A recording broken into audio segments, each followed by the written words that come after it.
શ્રી કૃષ્ણ બધાને ને જય માતાજી।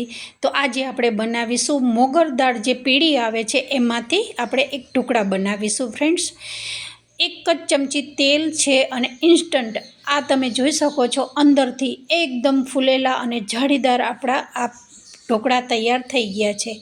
જો તમે સાંજે આ નાસ્તો બનાવવા માંગતા હો તો આસાનીથી બપોરે પ્રોસેસ કરીને મૂકશો તો સાંજે તમે આ નાસ્તો ખાઈ શકો છો। તો ઇન્સ્ટન્ટ આ એકદમ હેલ્ધી અને બહુ વધારે આમાં તેલ નથી, લગભગ 2 ચમચીમાં જ આ ઢોકળા તમે જોઈ શકો છો મારા તૈયાર થઈ ગયા છે અને અંદરથી એકદમ જાળીદાર બન્યા છે ફ્રેન્ડ્સ।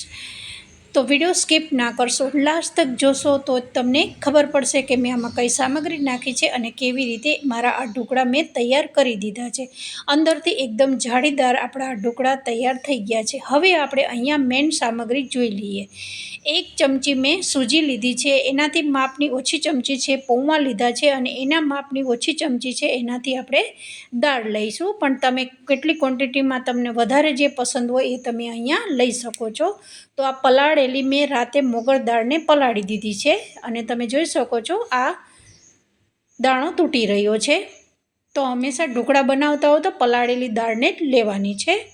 હવે આપણે બીજી પ્રોસેસ કરીશું। જે પૌવા છે, આ પૌવા બટાકા પૌવા ઘરે બનાવતા હોય એ જ પૌવા છે, તો એને ધોઈ અને કોરા કરી દેવાના છે। દાળને કોરી કરી અને મિક્સરમાં આ રીતે મેં લઈ લીધી છે। 2 ચમચી જેટલું મેં દહીં નાખ્યું છે। હવે દહીં ખાટું કે મોળું એ તમને કેવું પસંદ હોય એ તમે અહીંયા ઉમેરી શકો છો। તો જુઓ દાળ પૌવા બી એકદમ સારા કોરા થઈ ગયા છે। હવે દાળ, પૌવા અને દહીંને ત્રણેય વસ્તુને એકસાથે આપણે મિક્સરમાં ક્રશ કરી દેવાની છે।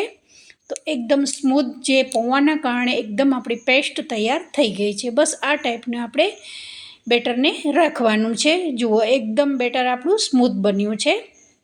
હવે આપણે અહીંયા 1 ચમચી સોજી લેવાની છે અને હવે સોજીની ઉપર જ જે આપણે બધું પીસીને રાખ્યું છે એ હવે ઉમેરી દેવાનું છે। અહીંયા મેં સોજીને મિક્સરમાં ક્રશ નથી કરી, સીધી જ લીધી છે અને હવે લગભગ જો તમારી જોડે ટાઈમ હોય 10થી 15 મિનિટનો તો આ બેટરને આપણે થોડી વાર માટે છોડી દેવાનું છે, જેથી કરી અને આપણા ઢોકળામાં સૂજી છે એકદમ સારી એવી ફૂલી જાય અને એકદમ દાણેદાર આપણા ઢોકળા ફૂલેલા અને જાળીદાર બનશે ફ્રેન્ડ્સ। તો તમે જોઈ શકો છો, જુઓ મેં દહીંવાળું અને દાળ ને પૌવાનું બેટર નાખ્યું તો એકદમ જે સૂજી છે એ પાણી બધું એબ્ઝોર્બ કરી ગઈ છે। તો હવે આપણે મેં લગભગ 2 થી 3 ચમચી જેટલી નાનું પાણી લીધું છે, જે સ્ટીલની ચમચી આવે છે, બસ એ જ 2 ચમચી જેટલું જ અહીંયા મેં પાણી લીધું છે। હવે આટલું જ પાણી મેં અત્યારે અહીંયા ઉમેર્યું છે। અહીંયા તમારે બેટરને વધારે પડતું ઢીલું નથી રાખવાનું ફ્રેન્ડ્સ, ઢીલું રાખશો તો ઢોકળા એકદમ સોગી બનશે, ફૂલેલા નહીં બને। તો જુઓ બસ આટલું જ મેં પાણી ઉમેરી દીધું છે, જે મારી માપની ચમચી છે એમાંથી જ।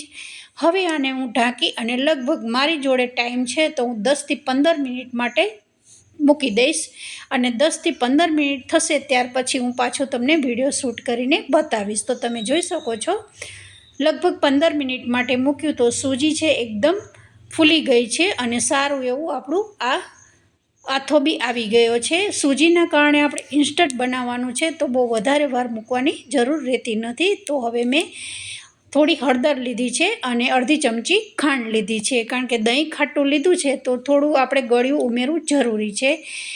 લસણ અને મરચાંની પેસ્ટ ઉમેરી છે અને મીઠું નાખ્યું છે। બસ આટલી વસ્તુ નાખી અને આપણે બેટરને ખૂબ સારું એવું ફ્લફી બનાવી દેવાનું છે। આપણે જ્યારે જે બેકિંગ સોડા ઉમેરી એ પહેલાં આ રીતે સતત ચલાવતા રહેવાનું છે। તો હવે મેં 1 ચમચી જે આપણા ઢોકળા સોફ્ટ અને પોચા બને એ માટે તેલ ઉમેરી દીધું છે। તેલ ઉમેરવું બહુ જરૂરી છે। તેલ ઉમેરવાથી એકદમ સોફ્ટ આપણા ઢોકળા અંદરથી પોચા બને છે। જો આ વસ્તુ તમે નહીં કરો તો તમારા ગળેથી જ્યારે ઢોકળા ખાશો ને તો ઉતરશે જ નહીં, આપણને ડચુરા આવે છે। તો મેં અત્યારે અહીંયા બેકિંગ સોડા લીધો છે, જુઓ આ ટાઈપનો। મેં ઈનો બી બતાવ્યો છે, તમારા ઘરમાં ઈનો હોય તો તમે ઈનો બી ઉમેરી શકો છો। હવે મેં લગભગ અડધી ચમચી જેટલું જ અહીંયા બેકિંગ સોડાને એક્ટિવ કરવા માટે મેં પાણી ઉમેર્યું છે। તો બેકિંગ સોડા નાખ્યા પછી આ રીતે એકદમ મિક્સ કરવાનું સારું એવું। જે આપણું બેટર તૈયાર થઈ ગયું છે ઢોકળાનું એને એકદમ ફ્લફી બેટર થઈ જાય ત્યાં સુધી આ રીતે ચલાવતું રહેવાનું છે ફ્રેન્ડ્સ. આ ઢોકળા બહુ જ ખાવામાં ટેસ્ટી થાય છે અને મેં આ ઢોકળાને લસણની ચટણી સાથે સર્વ કર્યા છે. તો જુઓ, આ કેક ટીન લીધું છે મેં અત્યારે, પણ તેલથી ગ્રીસ કરીને મેં પહેલાં રાખી દીધું હતું અને હવે હું એમાં બેટરને ઉમેરી દઉં છું. સારું એવું બેટર પાથરી દેવાનું છે અને અહીંયા ઉપર તમારે થોડું મરચું ભભરાવવાનું છે અને મરચું ના પસંદ હોય તો તમે અહીંયા જે મરી પાવડર હોય છે એ બી તમે ઉમેરી શકો છો. મરી પાવડર એ થોડો તીખો સારો લાગે છે ઢોકળામાં, પણ મેં થોડું અત્યારે કાશ્મીરી મરચું અહીંયા ઉમેર્યું છે. તો ટેસ્ટ બી બહુ સરસ આવે છે અને ઢોકળાનો લુક બી સારો આવે છે. તો એક ચપટી જેટલું જ મેં અત્યારે અહીંયા ઉમેર્યું છે. હવે મેં સાઈડમાં પાણી ઉકળવા મૂકી દીધું હતું. ગેસમાં હું આ પ્રોસેસ કરતી હતી ત્યારે તો પાણી ઉકળી ગયા પછી ઢોકળિયામાં મેં આ રીતે કેક ટીનને મૂકી દીધું છે. હવે આપણે આને ઢાંકી અને 20થી 25 મિનિટ માટે છોડી દઈશું. તો કમ્પ્લીટ મારી 25 મિનિટ થઈ ગયા પછી મેં આ રીતે ઢાંકણું ખોલ્યું છે. તમે જોઈ શકો છો કે ઢોકળા એવા આપણા ફૂલી ગયા છે, એકદમ સરસ કલર આવી ગયો છે અને એકદમ જાળીદાર આપણા ઢોકળા તૈયાર થઈ ગયા છે. પણ હજુ આપણા આ ઢોકળા તૈયાર થયા નથી, આપણે હજુ એનો વઘાર કરવાનો છે. તો મેં આખું જે ચપ્પુ છે એ નીચે સુધી તમે જોઈ શકો છો કે નીચે સુધી જવા દીધું હતું, પણ બિલકુલ ઢોકળા કાચા નથી. જો કાચા હશે તો ઢોકળામાં કેવું થશે કે ચપ્પુમાં બેટર ચોટેલું રહેશે. તો ઠંડા થાય પછી તમારે અહીંયા જે ઢોકળા છે એને આ રીતે પલટાવવાના છે. તો જુઓ, હું એક પ્લેટમાં આ રીતે પલટાવી દઈશ. જો એકદમ સરસ જાળીદાર આપણા ઢોકળા તૈયાર થઈ ગયા છે, એકદમ પોચા, જે રીતે બજારમાં મળે છે એવા જ ઢોકળા તમે ઘરે આસાનીથી બનાવી શકો છો. અને કેક ટીન ન હોય તો તમારા ઘરમાં આ રીતે આવું બાઉલ હોય તો એમાં બી તમે બનાવી શકો છો. આ રીતે મેં ટ્રાયંગલ શેપમાં આ વખતે ઢોકળાને રાખ્યા છે અને તમે જોઈ શકો છો એકદમ સ્પોન્જી અને રૂ જેવા પોચા આપણા ઢોકળા તૈયાર થઈ ગયા છે. સ્પોન્જી અને રૂ જેવાનું કારણ જે છે કે જે આપણે પૌવા નાખ્યા છે. તો તમે જોઈ શકો છો આપણે હવે એનો વઘાર કર્યો છે ઉપરથી.